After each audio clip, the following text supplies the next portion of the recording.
Hello everyone, welcome to GATE academy plus. तो previous video में हम लोगों ने टाइम स्टडी के कॉन्सेप्ट देखे थे, ठीक है, जिसमें observe time, normal time, performance rating factor, allowance, standard time, ये सभी बातों के ऊपर हम लोगों ने बहुत ही अच्छे मैनर में डिस्कस किए हुए हैं, ठीक है। तो आपको पता होना चाहिए कि इंडस्ट्रियल इंजीनियरिंग का मैं जो भी इंपॉर्टेंट टॉपिक्स है उसके लिए एक सीरीज लेके आ रहा हूँ, ठीक है। ऑलरेडी मैं 3 to 4 वीडियोस प्रोवाइड कर चुका हूँ, ठीक है, गेट एकेडमी प्लस के इस प्लेटफॉर्म पे। प्लेलिस्ट में आप जाएंगे तो वहां पे आपको देखने को मिल जाएगा field of industrial engineering bye Khomesh sir, ठीक है। तो competitive exam point of view से, ठीक, ये जो टाइम स्टडी है जिसके बारे में कल डिस्कस किया था, ठीक, वो बहुत ज्यादा इंपॉर्टेंट, बहुत ज्यादा फेवरेट टॉपिक होते हैं इंडस्ट्रियल इंजीनियरिंग सब्जेक्ट के, ठीक है। तो चलिए क्वेश्चंस का डिस्कस करते हैं। टाइम स्टडी के ऊपर क्वेश्चन कैसे पूछे जाते हैं आपके डिफरेंट कॉम्पिटिटिव एग्जाम में, ठीक। तो चलिए यहाँ पे क्वेश्चन नंबर 1, पहला क्वेश्चन मैंने लेके रखा हुआ है, जैसे आप देख सकते हैं, the time study of a work operation at a restaurant yielded an average observe time of 9 minutes. मतलब आपको यहाँ पे ओटी की वैल्यू दी गई है, that is observe time, that will be nothing but 9 minute. ये आपको क्वेश्चंस में गिवन है भाई। तो जो भी डाटा यहाँ पे गिवन है, सबसे पहले इसके बारे में बात करते हैं, ठीक। अच्छा, the analyst rated the observed worker eight 90%। देखो, रेटेड मतलब रेटिंग किया गया भाई वर्कर्स को, ठीक है। तो वर्कर्स का रेटिंग फैक्टर यहां पे दे के रखा हुआ है, ठीक, that is performance rating factor, या फिर जिसको हम रेटिंग फैक्टर भी बोलते हैं। ये आपको दे के रखा हुआ है 90%। मैंने बताया था परसेंटेज में दिया रहता है करके, ठीक है। तो कुल मिला के मैं इसको चाहूं तो इस तरह से बात कर सकता हूं डेसिमल में, दैट इज 0.9। ये परफॉर्मेंस रेटिंग फैक्टर, जिसको मैं रेटिंग फैक्टर भी बोलता हूं। क्वेश्चन में पूछा गया द नॉर्मल टाइम, ये नॉर्मल टाइम आपको फाइंड आउट करने की बात हुई है ऑफ दिस ऑपरेशन, ठीक है। So normal time that is NT, ठीक, ये आपको फाइंड आउट करना है। तो नॉर्मल टाइम फाइंड आउट करने के लिए आपको एकदम क्लियर रहे, कल वाले कंसेप्ट में मैंने डिस्कस किया हुआ है, जो प्रीवियस वीडियो है जस्ट, ठीक है, ओके। तो नॉर्मल टाइम जब हमको फाइंड आउट करना है तो हम यूज करते हैं भाई परफॉर्मेंस रेटिंग फैक्टर या फिर rating factor. Rating factor is use to find the what normal time, ठीक। तो परफॉर्मेंस रेटिंग फैक्टर इनटू का ऑब्जर्व टाइम, इस तरह से यदि हम बात कर देते हैं तो नॉर्मल टाइम फाइंड आउट हो जाता है। तो परफॉर्मेंस रेटिंग फैक्टर आपके पास है 0.9, ठीक है, ऑब्जर्व टाइम है 9। तो कुल मिला के जो नॉर्मल टाइम होगा वो कितना हो जाएगा, 8.1 मिनट, 8.1 मिनट डियर, ठीक है, क्योंकि टाइम यहाँ पे किस में था, मिनट में था। तो ये आपका आंसर हो जाएगा, एज सिंपल एज, ठीक है। तो सर ये तो बहुत आसान क्वेश्चन था, हाँ ना डियर, ठीक है ना। और भी मैं क्वेश्चंस कराता हूँ ना आपको, ठीक है, और भी मैं क्वेश्चंस कराता हूँ, ठीक। अभी तो हम लोगों ने नॉर्मल टाइम फाइंड आउट किए। चलिए तो देखिए कितना आसान क्वेश्चन है ये। अब मैं थोड़ा क्वेश्चंस के लेवल को बढ़ाता हूँ, ठीक। आइए क्वेश्चन नंबर 2, ठीक है, observe time for an element is 1 minute, ठीक है। क्वेश्चन नंबर 2 में जैसे कि आप देख सकते हैं कि गिवन डाटा में क्या क्या आपके पास गिवन है, ऑब्जर्व टाइम दिया गया है 1 मिनट, ठीक है, okay. The rating factor that is 90%। Again rating factor 90% बात हुई, तो रेटिंग फैक्टर बोलिए या फिर परफॉर्मेंस रेटिंग फैक्टर बोलिए, दोनों का मतलब सेम होता है, बताया था मैं प्रीवियस वीडियो में। सो रेटिंग फैक्टर, ठीक, 90%। और आपको एकदम क्लियर रहे कि हम लोग वर्कर्स का ही रेटिंग करते हैं भाई, मशीन का रेटिंग नहीं करते, इसलिए मशीन का रेटिंग फैक्टर यदि बात करेंगे तो 100% होता है। बाकी वर्कर्स के लिए बात करेंगे तो रेटिंग फैक्टर की वैल्यू लेसर देन 100% हो सकता है, ग्रेटर देन 100% हो सकता है, बट मशीन की केस में इक्वल टू 100% होता है भाई, समझ रहे हैं क्या, okay. So rating factor will be nothing but 90%, ये गिवन है आपको, तो इसको मैं डेसिमल में 0.9 इस तरह से बात कर सकता हूं ना। अच्छा, क्वेश्चंस में आपको गिवन है भाई अलाउंस,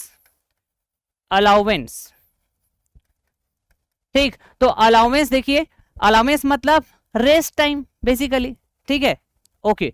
मैंने बताया हुआ प्रीवियस वीडियो जरूर आप विजिट करिएगा आप, ठीक है। सो अलाउंस आपको दे के रखा हुआ है 20%, ठीक। तो ये भी परसेंटेज में दिया रहता है, आपको बताया था मैं, ठीक है। तो इसमें साफ साफ शब्दों में आपको मेंशन किया गया कि 20% ऑफ नॉर्मल टाइम जो होगा वो अलाउंस होगा, 20% of normal time that is NT. ये क्वेश्चन में गिवन है, ठीक है, ये क्वेश्चन में गिवन है, ठीक। तो मैं अलाउंस को जस्ट बात कर सकता हूं, allowance will be nothing but 0.2 times of normal time, हो जाएगा ऐसा। हाँ, तो आपको स्टैंडर्ड टाइम फाइंड आउट करना है भैया, दैट इज ST, ये आपको फाइंड आउट करना है, ये क्वेश्चन मार्क है। समझ गए बच्चे? ठीक, तो standard time for the job क्या होना चाहिए, यही आपको फाइंड आउट करना है। तो स्टैंडर्ड टाइम फाइंड आउट करने के लिए आपको नॉर्मल टाइम पता होना चाहिए। स्टैंडर्ड टाइम फाइंड आउट करने के लिए आपको नॉर्मल टाइम पता होना चाहिए, ठीक है। स्टैंडर्ड टाइम फाइंड आउट करने के लिए आपको नॉर्मल टाइम पता होना चाहिए, एज वेल एज अलाउंस पता होना चाहिए, एज वेल एज अलाउंस पता होना चाहिए, ठीक है। ओके, तो अलाउंस तो नॉर्मल टाइम के टर्म्स में दिया हुआ है, तो चलो इसको और बात कर लेते हैं। ST will be nothing but normal time plus का, ठीक, और ये अलाउंस दिया है 0.2 नॉर्मल टाइम। समझ रहे हैं बच्चे? ठीक है, तो कुल मिला के जो ST है वो क्या हो जाएगा, 1.2 टाइम्स ऑफ नॉर्मल टाइम। समझ गए बच्चे? तो सर स्टैंडर्ड टाइम कहाँ फाइंड आउट हुआ? नहीं हुआ है डियर, अभी नहीं हुआ है। तो चलो मैं इसको ना इक्वेशन नंबर 1 नेमिंग कर देता हूँ। ये लो, इक्वेशन नंबर 1 नेमिंग कर दिया, ठीक बात? ओके सर, ठीक है। तो नॉर्मल टाइम फाइंड आउट कर पाएंगे क्या? यस, क्योंकि नॉर्मल टाइम फाइंड आउट करने के लिए आपको ना रेटिंग फैक्टर की जरूरत पड़ता है और ऑब्जर्व टाइम की जरूरत पड़ता है। बिल्कुल फाइंड आउट कर सकते हैं, ठीक है। तो आइए यहां से बात करें, यदि हम लोग since normal time will be nothing but rating factor into का ऑब्जर्व टाइम, नहीं, okay, so normal time will B equals to rating factor की वैल्यू आप पुट कर दीजिए 0.9 इनटू का ऑब्जर्व टाइम की वैल्यू है 1 मिनट। तो कुल मिला के बात ये हुई कि नॉर्मल टाइम की वैल्यू जो है 0.9 मिनट आया, 0.9 मिनट आया। तो इस नॉर्मल टाइम की वैल्यू को आप इक्वेशन नंबर 1 में पुट कर दीजिए यार, ठीक है। इस नॉर्मल टाइम की वैल्यू को put normal time in equation 1,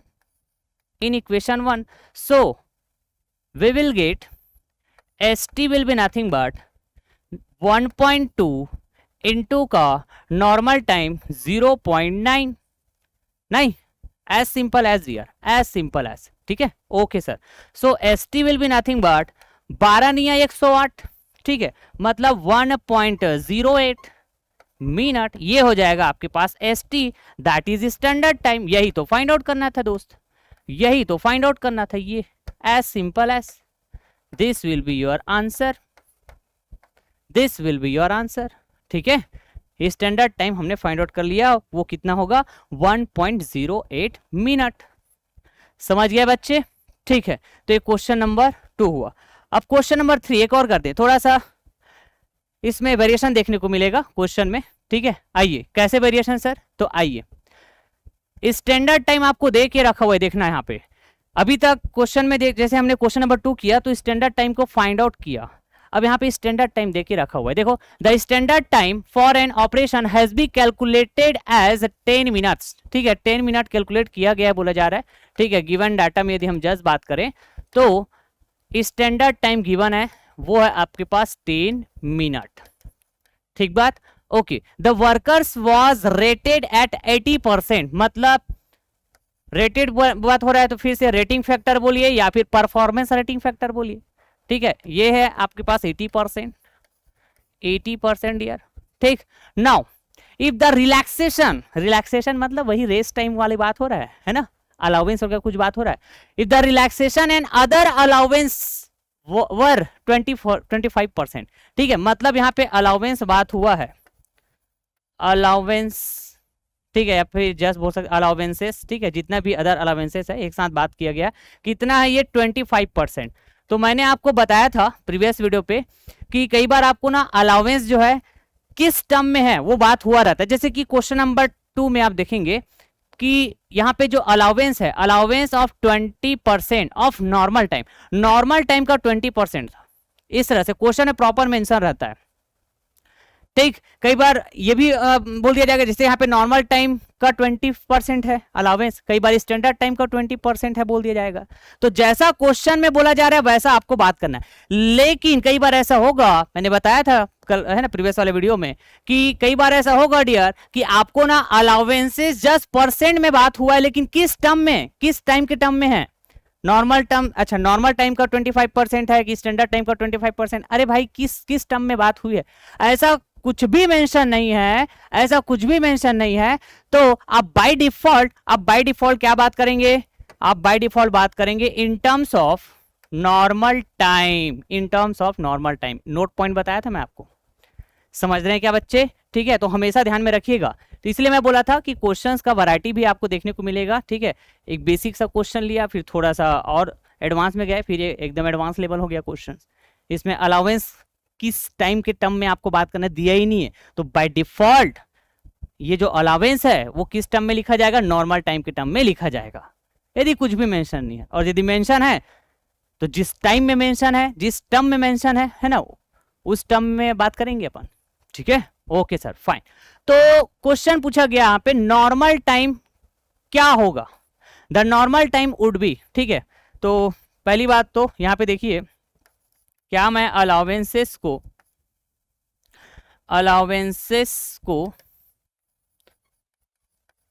इस तरह से बात कर सकता हूं 0.25 टाइम्स ऑफ नॉर्मल टाइम। ठीक है, ओके सर, फाइन। तो मेरे को फाइंड आउट करना है नॉर्मल टाइम। तो चलिए कहां से, अच्छा अपना अप्रोच क्या होगा? देखो आपको गिवन क्या है दोस्त? Standard time. आपको स्टैंडर्ड टाइम गिवन है, यस अपने को स्टैंडर्ड टाइम गिवन है। तो इतना तो क्लियर होना चाहिए आपको, इतना तो क्लियर होना चाहिए। क्या क्लियर होना चाहिए सर? तो आइए बताते हैं आपको कि इधर आइए, standard time will be nothing but normal time plus का allowance. Standard time equals to normal time plus का अलाउंसेस।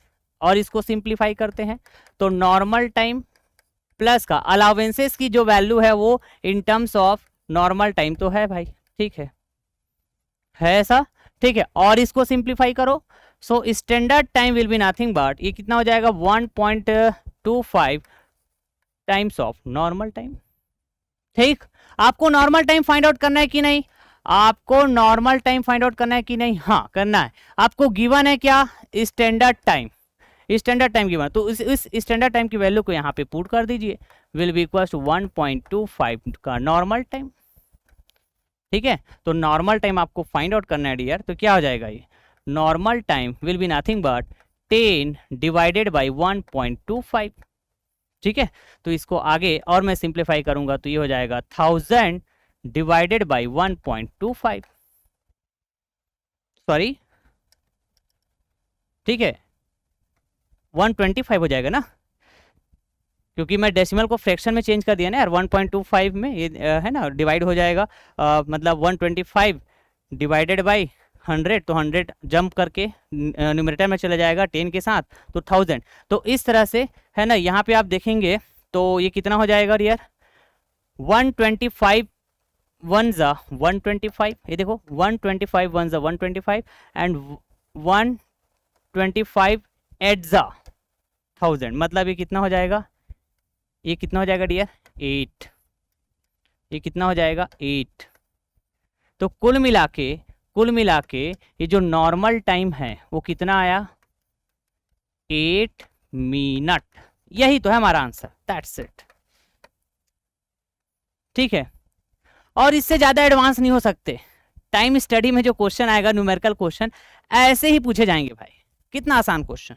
ठीक है, तो जितने भी वीडियो आते जा रहे हैं, ठीक है, ये प्लेलिस्ट में आप बिल्कुल अपडेट रहिएगा। Field of industry engineering bye Khomesh sir.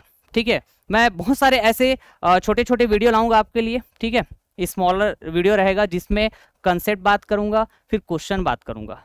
ठीक है, छोटे छोटे वीडियो रहेंगे, आप बिल्कुल टाइम निकाल के कभी भी देख सकते हैं। ठीक है, प्रॉपर तरीके से फॉलो करते रहिएगा इन वीडियोस को। ठीक है, बहुत ज़्यादा हेल्पफुल होने वाले हैं ये सभी वीडियोस। इंडस्ट्री इंजीनियरिंग की जो मैं वीडियो ला रहा हूँ, ठीक है, वीडियो सीरीज जो ला रहा हूँ, ठीक, वो competitive exam point of view से तो बहुत ज़्यादा हेल्प करने वाले हैं आपको। ठीक है, तो ये वीडियोस आप बिल्कुल वॉच करते रहिए, एक शॉर्ट नोट बनेगा आपका। ठीक है, कंसेप्चुअली आप बहुत सारी बातें सीखेंगे मेरे साथ इन वीडियोस के माध्यम से।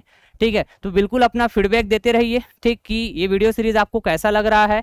ठीक है, प्रॉपर कमेंट बॉक्स में आपका कमेंट दिखते रहना चाहिए। ठीक, वीडियो को शेयर करते रहिएगा, ठीक है, ताकि मेरा मोटिवेशन लेवल भी अच्छा बना रहे, तो मैं फिर और अच्छी अच्छी बातें करूंगा ये स्मॉलर जो वीडियो मैं सीरीज ला रहा हूँ उसके माध्यम से। ठीक है, so till then thank you so much, take care, bye bye dear.